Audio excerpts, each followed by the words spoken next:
Together to Talk is next on For the Record. Thanks for joining us. I'm Neil Heinen. Communicating with each other in our neighborhoods, our communities, in our state, in our nation, in our homes is one of the great sociological and philosophical issues of our time, a truly 21st century challenge. It is at the heart of what divides us, and it is what bridges that divide. How we communicate and how we might communicate better has been a major area of study for UW-Madison political scientist Kathy Cramer. Her book, The Politics of Resentment, was a study in listening to the people of Wisconsin. A new project in which she is deeply involved takes that work one step further. It's called the Local Voices Network, and here to talk about it is UW Professor of Political Science and Local Voices Network site lead for Madison, Kathy Cramer. Welcome back, Kathy. Nice to see you. It's nice to see you, too. Thank you so much for having me. I love this project. It's really exciting. Thanks. You reached out last year and gave a little bit of a timeline. Start at the beginning. Yeah, sure. Where did this begin? Well, really, with the book you just mentioned, working on that Politics of Resentment book, I learned a lot about the value of listening from that project, right? And I also listened that there's so many people in this state, in this community, who really care about their democracy and want to get engaged, want to understand each other better. And part of having the sort of the luxury of being able to write that book and have people, so many people want to know more about what I had learned, was it took me many places around the world, including a conference where I met this engineer by the name of Deb Roy by chance. And this is a person who had a great deal of experience listening in various ways by taking huge amounts of language data, like from Twitter and national news sources, and trying to make sense of it.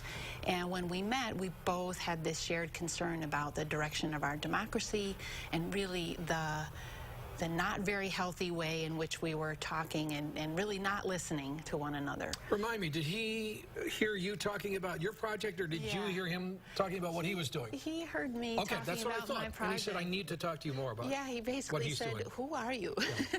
Who are you and what have you been doing, and how can we scale up the listening that you did? So he works with this amazing team of people at the Laboratory for Social Machines, which is his lab at MIT, as well as a nonprofit partner that they've formed called Cortico. And those folks, we all have this shared concern about how do we try to do things better. In other words, they're very skilled with technology. And they recognize that technology has so much potential to connect us, but currently it's doing the opposite, if anything, right? And there must be a better way. So how do we marshal human sensibility about listening, meaning like my desire to go to people and sit down with them in gas stations and diners? How do we combine that with the way technology can connect many people at once? And so what we've created is this thing called the Local Voices Network. And we're trying it out here in Madison. It's the first place we're trying it out. And basically what it is a team of volunteers from the community. So a team of skilled facilitators who are drawing together small groups of people, about 5 people at a time, in conversation. And they get together in a place that's comfortable for them, and they sit around this piece of hardware that this team of engineers has created called a digital hearth, which is here with us today. Yep. And what this piece of hardware does is record the conversation in a very high quality manner, and then it has the ability to play back parts of other conversations so that people who are gathered together with one of these hosts, facilitators, can then hear parts of conversations from other parts of the city, or maybe even from their own neighborhood, but that happened a few days earlier. Yeah. Kathy, the intersection with technology, the relationship to technology just fascinates me because it's integral to this project. Yeah. When you were doing your work for the Politics of Resentment, your technology probably, was it your phone? Did you even record those conversations? Sure, I did. Okay. But initially, I recorded them on cassette tapes. I mean, I started in 2007. Right. And gradually, I mean, pretty soon after, I realized a digital recorder was much better. But at the time, you know, it was a chunky piece of equipment. And then eventually, iPhones came along, or I purchased an iPhone, and those recorders are quite good. But so it was me and a couple of digital recorders Well, and I always thought that was kind of a fundamental difference, because I envisioned the groups that you talked to for your book feeling comfortable. I mean, they were in their environment, in their setting, and having a tape recorder there wasn't particularly intrusive. I mean, it didn't have much impact on their conversation. In these conversations, people are there knowing that everything they say is being recorded and it will be available to anyone. Does that change the dynamic of the conversation? It's hard to know. I mean, but yes, most likely, right? We don't really know exactly what way it changes the dynamics, because we haven't necessarily seen that same group of people conversing in private. But what we think happens is, just from listening to the conversation so far, is that people act as though they may be overheard by people in the community who have the power to change things, whether that be elected officials, people working in government, people in the news media. And so at times you'll hear them say things like, I wish, you know, hello, my representative, I wish you would, in a way almost talking directly to them through the Hearth. Most likely they probably don't say certain things that they wouldn't want a broad section of the public to know. And we actually, in our initial communication with folks and in the first part of the script that we've developed, which talks about what's going to be done with this data, we say things like, don't say anything that you wouldn't want other people to hear. So super private things probably aren't said. Although there is absolute anonymity, correct? No, I mean, we ask people to say their first names. First name, okay. And they do have the, you know, the ability to use a different name that's not their actual first name. Sure. But they're not anonymous, especially in the sense that the recordings, I mean, people might recognize their voice, right? People might be able to say, oh, I know that voice. Sure. I've heard that before. But there is the ability for people to once they participate and say something that they're not comfortable about, that can be redacted from the recording. So we ask people to participate as themselves, saying their first name, knowing that their voice might be recognized. But it is possible for people to sort of correct something that they wish weren't on a so-called public record afterwards. Well, when we come back, I'm hoping you'll tell us about what you've learned even up to this point and how the project's going in Madison with Kathy Cramer right after this.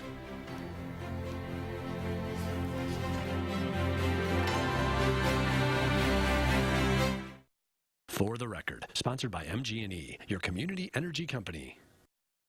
Update your floors with Empire Today's $50 room sale. Buy one room, get floors for all other rooms for just $50 each. So when you buy one room, it's only $50 for laminate in the kitchen, $50 for carpet in the bedroom, and $50 for hardwood in the office. There's no limit.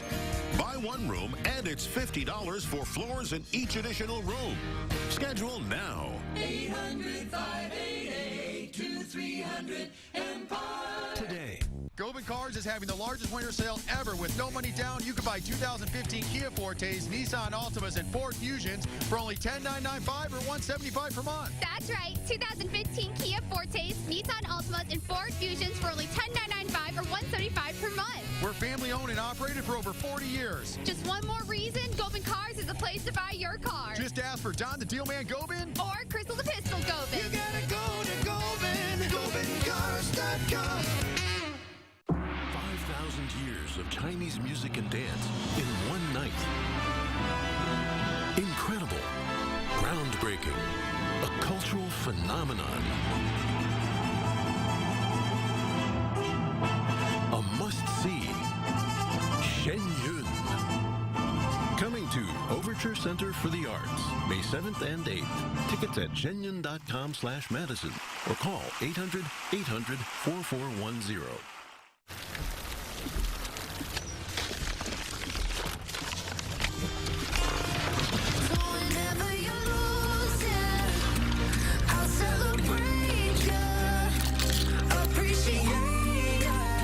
News 3 Now and Channel 3000 put top stories and breaking news at your fingertips. Video alerts and forecasts. Clean, simple, and fast.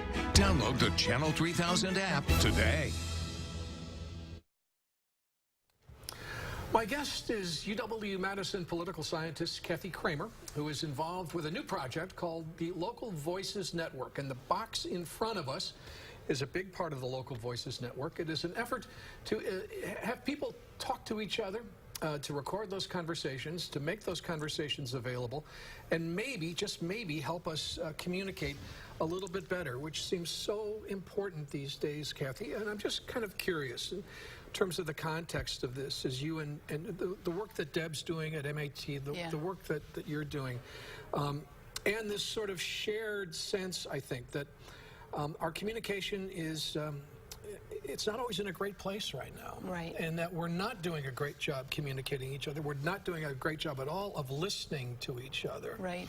So to have this project function in that environment seems like a real challenge. It is a challenge, and it's been definitely front and center for us as we've designed the whole thing, and you can see it in some of the decisions that we've made. So one thing is just recognizing how uncomfortable a context we are in right now. We're polarized in so many ways, right? I think Madison in general, there's Democratic and Republican polarization in our community, and there's polarization along racial lines. Yes. And knowing that people want to understand, they both want to listen in a way, and they want to be heard. And they also oftentimes feel very uncomfortable about engaging in these conversations. They're shying away from having a conversation with someone who sees the world very differently than they do. So what we've done is to have the hosts or the facilitators convene groups of people who already know one another. Not that they don't have differences of opinions, but they are somewhat comfortable with each other already. And likely, it's likely to be the case that they have similar points of view. And so within that group, they can talk about their concerns, they can talk about their hopes, and then they can pause, and the facilitator, the host, will play a part of a conversation from another group that maybe has a different point of view. And the host will introduce that part of the conversation by saying, I want you to imagine that that person is in the room with us. And then we'll have a moment to reflect on it together. So sort of giving people the ability to hear, but not necessarily having to engage in that person face to face, which is a tall order. I know we're having technological problems right now, but if we weren't, we would be able to hear some of the conversations just with these two devices here. Okay. Right. So so what's going on right now is the Hearth. We call this a digital Hearth. Yep. It's phoning home. It's downloading a conversation that was recorded on this just recently, and so you might be able to see the green flashing. Actually, now it's solid green, so I can. This is basically an iPhone in a case so that it doesn't feel like a phone in the middle of your conversation. And then as a host, you log in, and then you can choose from a menu of different highlights. And I'm sorry to say that the highlight that I picked out for you is it's still getting it from home. Right. But basically what happens is it's turned on at the beginning of a conversation, and it glows this sort of nice warm yellowy orangey color from the bottom, and then it's on throughout the conversation, and that color is sort of a signal to people that you're being recorded, and yet it's an appealing piece of something, right? It doesn't feel like a big machine in the middle of your table. I agree. Just even the wooden texture of it. And these digital hearths live at public libraries. That's right, in our Madison Public Library. So there's one in each of the branches, and there's several at the Central Library downtown. And the hosts reserve them and then check them out, and then they can take them with them wherever a group of people is comfortable meeting, as long as it's a relatively quiet room. It can be any place, and people are being creative. You know, it can be your kitchen table. So as we sit here, Kathy, there is another pretty contentious issue going on in Madison right now at Madison Public Schools, and we've had a series of incidents, racially charged incidents. The one that was in the news this past week with the district attorney's decision not to charge a staff member who had been accused of physically having contact with a young girl. So a lot of conflict in the community, a lot of divide. What's the likelihood that that would come up in one of these conversations this week, you know, as it's going on? Yeah. Very, very likely, So right? that's Yeah. the kind of thing. Sure. And I can tell you briefly the questions that people would be asked, because we've developed a script that the host uses to kind of lead people through the conversation, but it's very open-ended. So the questions are basically, tell us a little bit about you, about your background, and then tell us what you love about living here in Madison. And Madison is defined very broadly, so we've had participants from Sun Prairie, from Monona. It can be kind of the greater Madison area. Right. But then the next question is, so what are your concerns here in this community these days? And that kind of thing is very likely to come up. And so far, we've definitely seen a lot of conversations about the schools and variety of issues with respect to the schools. But yes, the prompts are designed for people to talk about their lives right here.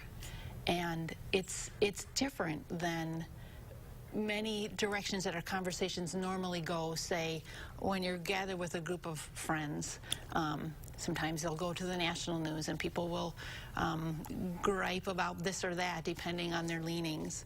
But we're finding that people, at the end of these conversations, one of the questions is, so what is one thing that you're going to be taking away from this conversation?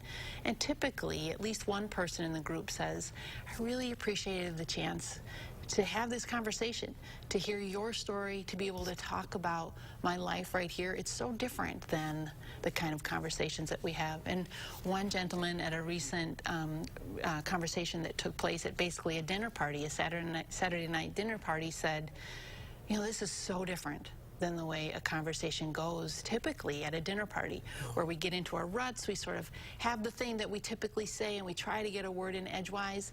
But here we all had a chance to speak, we all had a chance to hear each other, and you know what? That story that my wife told, I never heard that before. I've never heard that story that she says is so formative to who she became. And so it has opened up a space for people to talk about things that are affecting their daily life and to talk about who they are in this community. So yes, those issues with the school are very likely to come up. And I would assume that what you're finding is a combination of the role of the host, who's able to help with the conversation, but then just the structure of it that makes people feel differently about talking to each other than they normally would. I think so. Because it's very rare that we actually say to a friend, to a family member, so what are your concerns these days? Right? And it's almost, you almost sense the sort of relief or gratitude that people express as why, you know, I haven't had the opportunity to have this kind of a conversation. We should do this more often. And one of our hosts said, you can get together and talk anytime. But yeah, having the structure makes it different. Well, that leads into what we'll talk about when we come back, which is what becomes of this information and how we might all benefit from this information. And we'll do that on For the Record right after this.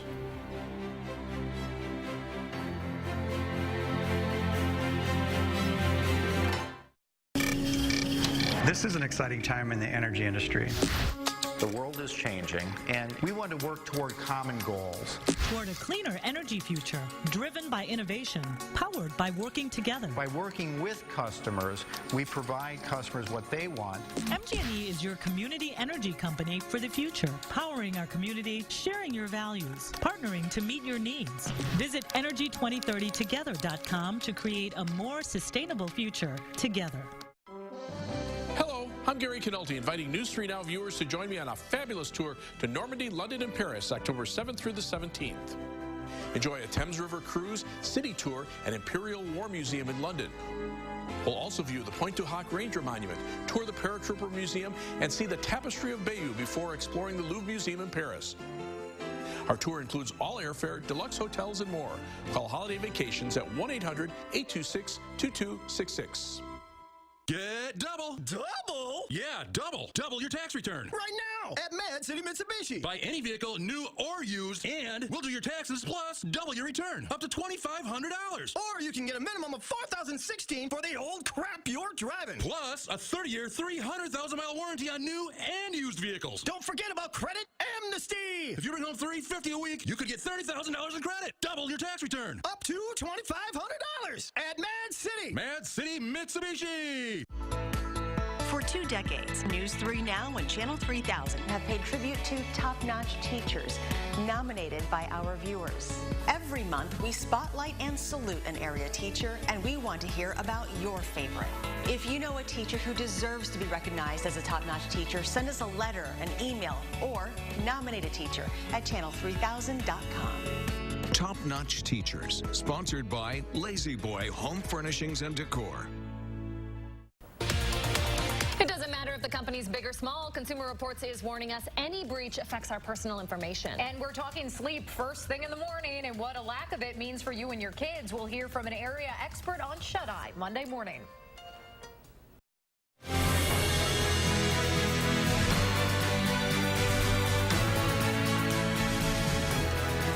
University of Wisconsin-Madison political scientist Kathy Cramer and I are talking about the Local Voices Network.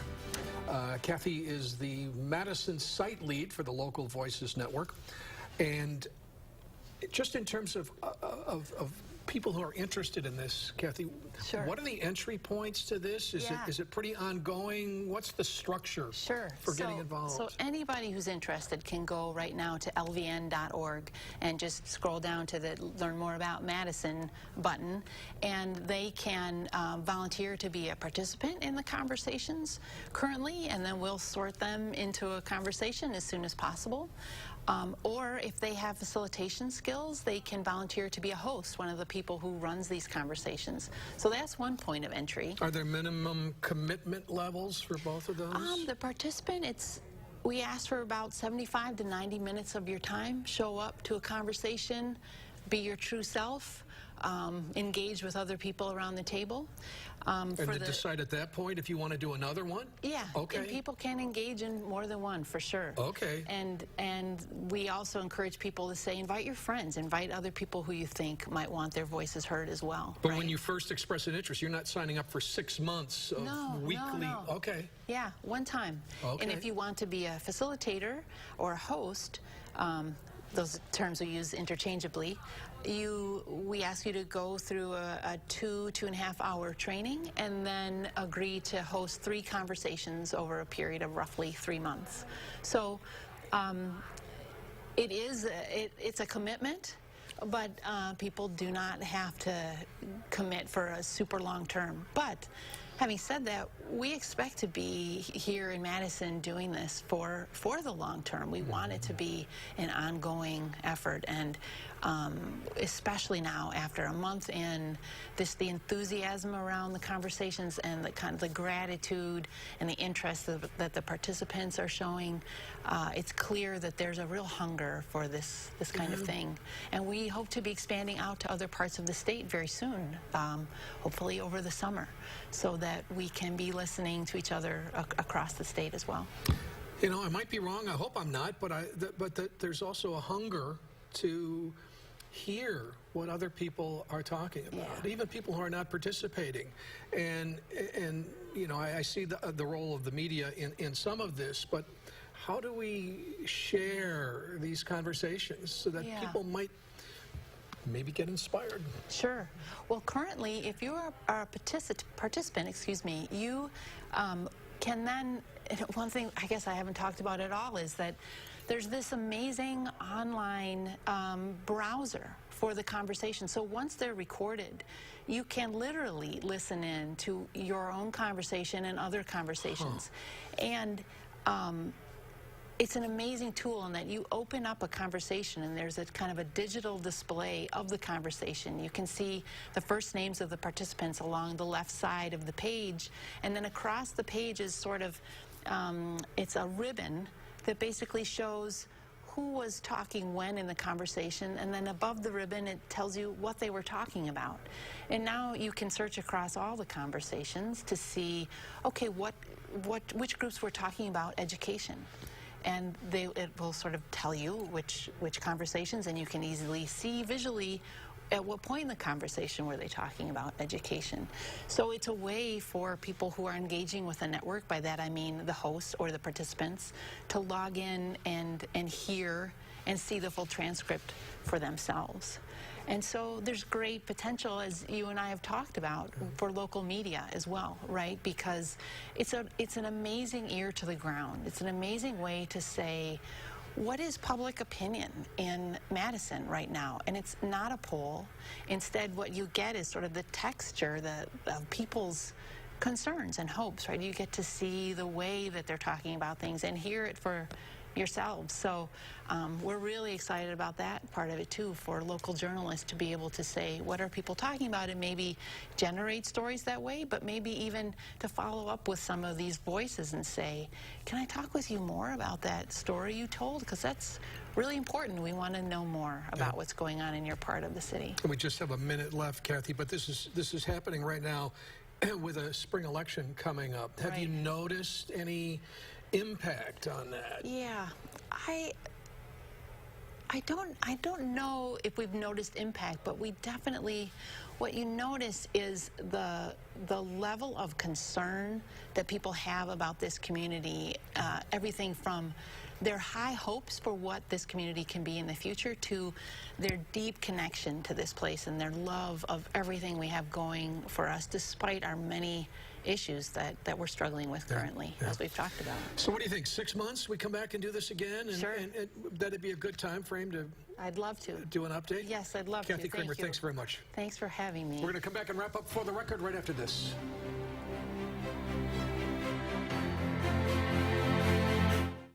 With our changing weather, it's Outback season at Don Miller Subaru. The 2019 Subaru Outback 2.5i with standard eyesight driver assist technology. During the Subaru A Lot to Love event, lease from $239 a month plus tax, no security deposit, $1939 due at signing, or choose 0% financing. The Outback 2.5i named best resale value in its class for 2019 by Kelley Blue Book. Don Miller Subaru, west on Odana, or the East Side store on High Crossing Boulevard, Madison. Don Miller.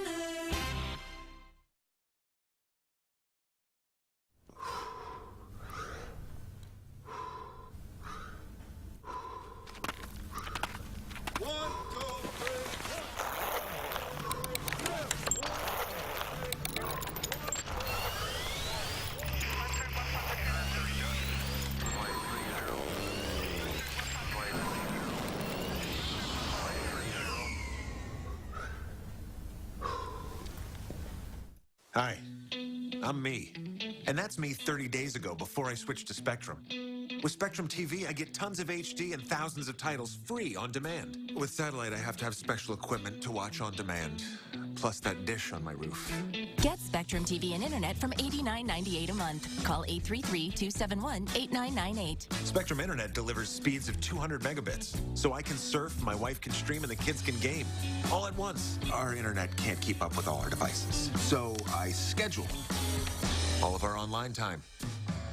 I get every other Tuesday. Get Spectrum TV and Internet from $89.98 a month. Best of all, Spectrum bought out my old contract, making it easy to switch. Wait, what? Will they do that for me? Yeah, because I'm you. 30 days from now. Get Spectrum TV and Internet from $89.98 a month. Plus, ask how you can save up to 40% on your wireless bill with Spectrum Mobile. Better services at a better price. Call 833-271-8998. My thanks to Professor Kathy Cramer and to you for watching. We'll see you next week on For the Record.